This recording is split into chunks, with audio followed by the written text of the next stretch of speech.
저 오늘 좀 진지충처럼 얘기를 해보려고 하는데 행복에 관한 이야기입니다. 제가 느낀 행복에 관한 이야기예요. 요새 노션에 글을 쓰고 있거든요.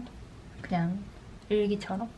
오늘 행복에 대한 글을 쓰다가 행복에 대해서 어떻게 생각하는지 제 생각을 같이 공유해드리고자 이렇게 왔습니다.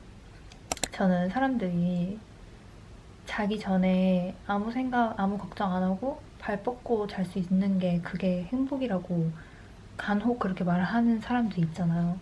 근데 저는 그 말에 되게 오랫동안 의구심을 품어왔어요. 그 말이 되게 불행이 아니면 다 행복이라는 말처럼 좀 가스라이팅 하는 말처럼 들리는 거예요. 그거는 안정이지 행복이라는 감정이랑 좀 다르지 않을까?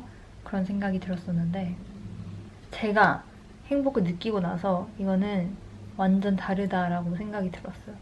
사실 저는 되게 좀 비관적인 사람이거든요. 제가 대학교 때 학교 안에 캠퍼스 안에 셔틀버스가 있었어요. 셔틀버스 내릴 때 문에 기사님께 감사하다고 했나요? 뭐 이런 식의 포스터 문구가 적어져 있는 거예요. 저는 그 문구가 너무 꼴보기가 싫은 거예요. 기사님 그냥 월급 받고 자기 일 하는 건데 내가 왜 감사하다고 해야 되지? 이런 생각을 하고 집에 와서 이제 그 일기를 쓰면서도 스스로 이렇게 생각을 하는 게 좀 못나 보이는 거죠. 그냥 감사하다고 하면 될 거를 왜 이거를 나는 꼬아서 생각을 했을까? 이런 생각이 드는 거예요. 그래서 이해가 안 가도 진심 없는 감사와 의미 없는 사과는 입에 달고 살자. 뭐 이런 식으로 얘기를 적었었거든요. 그러다가 제가 작년 4월부터 6월까지 발리에서 한 2~3달 정도 머물렀던 적이 있는데 그때 요가 지도자 과정을 수료를 하면서 처음으로 완전히 행복이라는 거를 느꼈어요. 요가를 하는 건 몸으로 우리가 아는 거는 운동으로 하는 요가도 있지만은 정신수련도 요가에 해당을 하거든요. 명상하는 것도 요가고. 근데 일단 몸으로 하는 것도 사람을 한계로 몰아넣는 거잖아요. 뒤집어 까고 막 안으로 구르고 옆으로 늘리고. 그래서 요가를 하는 동안은 다른 생각을 아예 할 수가 없어요. 가끔은 숨 쉬는 것도 까먹어서 선생님이 숨 쉬어 이렇게 말을 하거든요. 그냥 계속 현재에 머무를 수밖에 없는 거예요. 너무 힘드니까 다른 생각을 할 수가 없으니까. 그래서 저도 모르게 그냥 습관처럼 그냥 하루 종일 현재에 머무는 연습을 하다 보니까 수료하는 날에는 제가 너무 행복한 사람이 돼 있는 거예요. 저는 정말 비관적인 사람이었는데 블로그에 뭐라고 적었냐면 이렇게 3주간의 개고생 TTC 끝이에요. 체력적으로는 정말 힘들었는데 정말로 행복했습니다. 이런 행복을 겪게 되니까 앞으로 남은 삶을 행복 속에서 살 수 있을 것만 같은 그런 자신감이 들었어요. 어떤 상황에 놓여 있어도 마음을 낙원으로 가져다 놓는 법을 터득한 기분. 태어난 것에 감사해지고 살아왔던 모든 날이 감사해지고 앞으로 살아갈 모든 날이 감사해졌어요. 나에게 벌어졌던 모든 일들이 있었기에 지금의 내가 있다는 걸 알고 나니 좋았던 경험이든 괴로웠던 경험이든 다 일어나야 할 일이기 때문에 일어났다고 생각했습니다. 그래서 제 삶에 지우고 싶은 후회도 돌아가고 싶은 순간도 없다고 그렇게 생각이 들었습니다. 정말 행복하고 충만하고 더 이상 바랄 게 없는 그런 나날들이었어요. 이렇게 적은 거 있죠. 이 시기에 제가 아무런 외부 자극 없이 물질 없이 행복을 느낄 수 있다는 거를 배웠어요. 진짜 행복이 외부에서 오는 게 아니더라고요.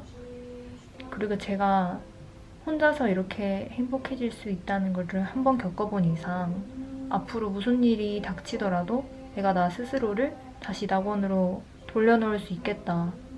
다시 행복으로 인도할 수 있겠다. 그런 자신감이 생겼어요. 물론 요가를 해야만 이런 행복을 느낄 수 있는 거는 아니고요. 제가 느꼈던 행복의 기본은 현재에 몰입하고 감각에 충실하는 거예요. 살아있는 거에 감사하는 거예요. 근데 사실 그게 요가의 기본이기도 하거든요. 우리가 우리한테 주어진 것들을 좀 당연하게 생각하는 경향이 있잖아요. 예를 들면 숨 쉬고, 숨 쉬는 거, 듣는 거, 보는 거, 만지는 거 같은 것들. 근데 생각해보면 당연한 게 아니란 말이에요. 내가 태어남으로 인해서 이런 감각들을 잠깐 빌린 거라고 생각을 해보세요. 눈을 빌려서 내가 사랑하는 사람들 보고 좋아하는 연예인, 예쁜 디저트들 눈에 담을 수 있고, 귀를 빌려서 새소리, 바람소리, 좋아하는 노래들 들을 수 있고, 손을 촉감을 빌려서 내 강아지, 고양이 쓰다듬으면서 교감할 수 있고, 살아있는 거, 생을 빌려서 이 모든 것들을 다 느낄 수 있다고 그렇게 생각을 하면 그 모든 순간순간이 감사해지고 소중해지더라고요. 아무튼 제가 대학교 때 이렇게 진심 없는 감사와 의미 없는 사과를 입에 달고 살자 이렇게 일기를 썼었다고 했었잖아요. 그런데 정말 그렇게 하다 보니까 감사에 진심이 생기고 사과에 의미가 생기더라고요. 저도 정말 비관적인 사람이었거든요. 저는 한 번도 태어나서 한 번도 부모님한테 낳아줘서 감사하다는 생각을 하면서 살아본 적이 없거든요. 제가 태어나고 싶어서 태어난 게 아니잖아요. 왜 낳아줘서 고맙다고 해야 되지?